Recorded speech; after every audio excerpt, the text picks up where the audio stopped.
नमस्कार दोस्तों, हम लोग पिछले वीडियो में दशमलव का डिफिनीशन क्या होता है, परिभाषा क्या होता है, उसके बारे में पढ़े थे। इस पर कुछ क्वेश्चन सोल्व किए थे एग्जाम्पल के तौर पे।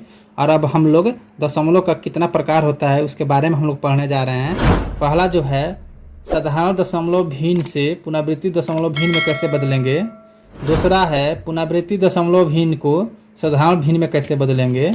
तीसरा है, मिश्रित पुनरावृत्ति भिन्न से साधारण दशमलव भिन्न में कैसे बदलेंगे।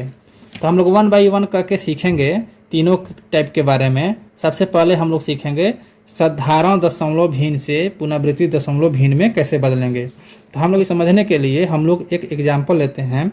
जैसे मेरा एग्जाम्पल है 2/3। ठीक, इसको हम लोग कैसे लिख सकते हैं। अगर इसमें हम डिवाइड करें तो क्या लिख सकते हैं, 0.66666। ये कभी खत्म नहीं होगा। तो अगर हम लोग इसको और लिखना चाहें, इसको लिखने का तरीका मैथमेटिकल इस प्रकार लिखा जाता है। यहाँ पे पॉइंट आप दे दीजिएगा।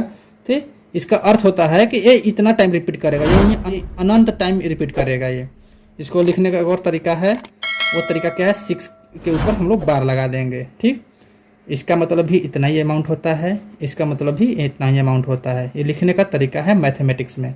आपको कुछ क्वेश्चन दिए जाएंगे, उसमें यहाँ पे पॉइंट दिया रहेगा। जैसे ही पॉइंट दिया रहेगा, आपको समझना क्या है कि इसका मतलब 6 रिपीट हो रहा है अनंत टाइम में। और यहाँ पे अगर इस बार दिया रहेगा तो आपको समझना कि 6 रिपीट हो रहा है अनंत टाइम से। ठीक, आइए एक और एग्जांपल लेते हैं। अपना अगला एग्जांपल है 22/7। यह बहुत ही परिचित अंक है 22/7।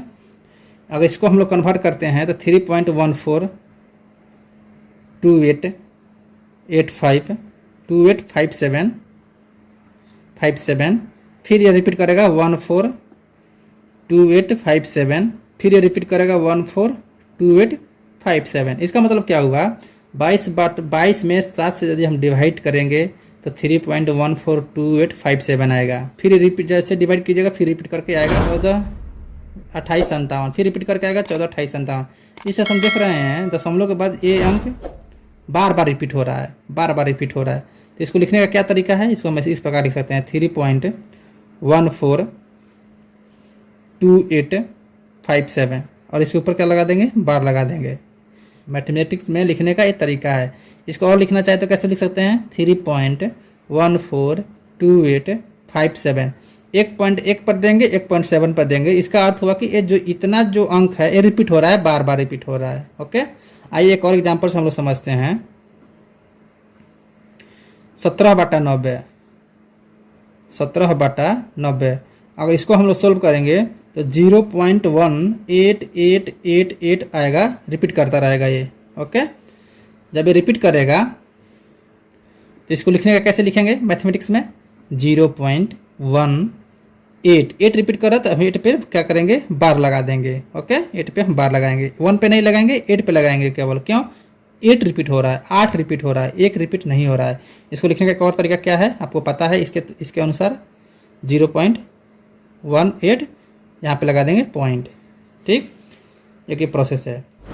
साधारण दशमलव भिन्न से पुनरावृत्ति दशमलव भिन्न में बदलने का प्रोसेस है। अब हम लोग कुछ और एग्जांपल लेते हैं। जैसे मान लीजिए हमारा एग्जांपल है 3/4। अगर इसको हम डिवाइड करेंगे तो ये आपको आ जाएगा 0.75। राइट, 0.75। तो क्या ये कन्वर्ट हो रहा है, क्या नहीं, ये कन्वर्ट नहीं हो रहा है, ये रिपीट नहीं हो रहा है, इसको हम नहीं लिख सकते। ठीक, एक और एग्जांपल हम लोग ले रहे हैं 2/10। इसको सोल्व करेंगे कितना आएगा, 0.2।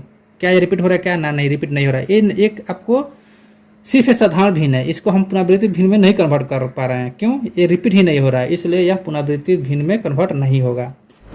इस तरह से हम लोग साधारण भिन्न को पुनरावृत्ति भिन्न में बदलने की हम लोगों ने कंसेप्ट सीखा है। इसके बाद हम लोग नेक्स्ट जो इसका टाइप है, पुनरावृत्ति दशमलव भिन्न को साधारण भिन्न में कैसे बदलें, उसको हम लोग सीखेंगे। अगर आपको ये टॉपिक समझ में नहीं आ रहा है तो कमेंट कीजिए, हम आपकी पूरी मदद करेंगे। ओके, धन्यवाद।